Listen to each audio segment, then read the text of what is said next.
ஆத்ம வித்யா யோகாவின் ஆன்மீக நறுமணம் ஆக்கம் பெறும் நம் மனம் எண்ணங்களின் சக்தியின் தொகுப்பு.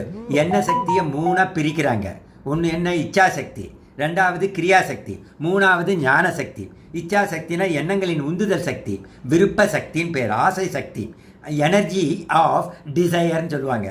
அது இருந்தால்தான், ஆசைன்னு ஒன்று இருந்தால்தான் நம்ம செயலில் இறங்குவோம். அப்போது செயலில் இறங்கிறதுக்கு பேர் கிரியா சக்தின்னு பேர். மூன்றாவது ஞான சக்தி. செயலில் மட்டும் இறங்கினால் போதுமா? அதை எப்படி செய்ய வேண்டும் என்ற அந்த எக்ஸிக்யூட்டிங் ஸ்கில் இருக்க வேண்டும் அல்லவா? அதற்கு பெயர் தான் ஞான சக்தி. இந்த மூன்று சக்திகளும் ஒன்று சேர்ந்து இருப்பவர்கள் வாழ்க்கையில் முன்னேறுகிறார்கள்.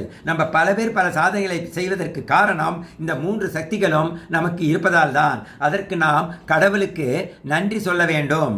தமோ குணம் அதிகம் உள்ளவர்கள் கிரியா சக்தி குறைவாக இருக்கும். தமோ குணம்னா என்ன? சோம்பேறித்தனம். அவங்க செய்ய மாட்டாங்க, ஆசைப்படுவாங்க, மற்றவங்க அதை நமக்கு பணி கொடுக்கட்டுமே அப்படின்னு சொல்லிட்டு சோம்பேறியாக உட்காந்துருப்பாங்க. அண்ட் ரஜோகுணம் அதிகம் உள்ளவர்களுக்கு மூன்று சக்திகளுமே இருக்கும், இச்சா, கிரியா அண்ட் ஞான சக்தி. ஆனால் பெரும்பாலும் பொதுநலம் இல்லாமல் சுயநலத்தில் அது இருக்கும். அண்ட் மூன்றாவது சாத்விக குணம் உள்ளவர்கள் மூன்று சக்திகளும் இருக்கும், அதை தன் குடும்பத்திற்காகவும் மற்றவர்கள் நலனுக்காகவும் பயன்படுத்துவார்கள்.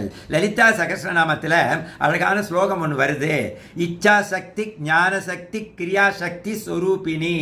அந்த லலிதாம்பிகா, அந்த அம்பாள் இந்த மூன்று சக்திகளும் தனக்குள் ஒரு சேர வைத்துக்கொண்டு நமக்கு அதை கொடுத்து அருள் புரிகிறார்கள். அண்டு முருகரை எடுத்துக்கிட்டிங்கன்னா முருகப்பெருமான வள்ளி தெய்வான சகிதம் இருப்பார்கள். அண்டு வள்ளிங்கிறது இச்சாசக்தி, அண்டு தெய்வ யானை என்பது கிரியாசக்தி, அண்டு முருகப்பெருமான் ஞான சக்தி. வேலின் சிம்பல் என்ன தெரியுமா? ஞானத்தை குறிக்கும் ஒரு அழகான சிம்பல் அது. ஸோ இந்த மாதிரி பெரியவங்க கடவுளின் ரூபத்தை வைத்து இந்த மூன்று சக்திகளையும் நமக்கு எடுத்து காட்டுகிறார்கள்.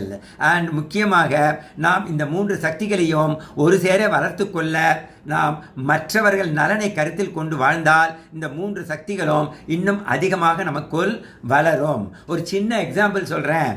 அண்ட் சாம்பார் வைக்கணும்னு நினைக்கிறேன், அது இச்சா சக்தி.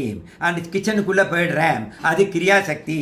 அங்கே போனதுக்கப்புறம் 4 இன்க்ரீடியன்ஸ் போடணுமே, அது எப்படி செய்யறதுங்கிற அறிவு எனக்கு இல்லை. அப்போது ஞான சக்தி அங்கே இல்லாமல் போய்விடுகிறது. மூன்றும் ஒரு சேர ஒன்றிணைந்து வரும்பொழுதோ ஒவ்வொரு மனிதனும் சாதிக்கிறான். இறைவா நன்றி.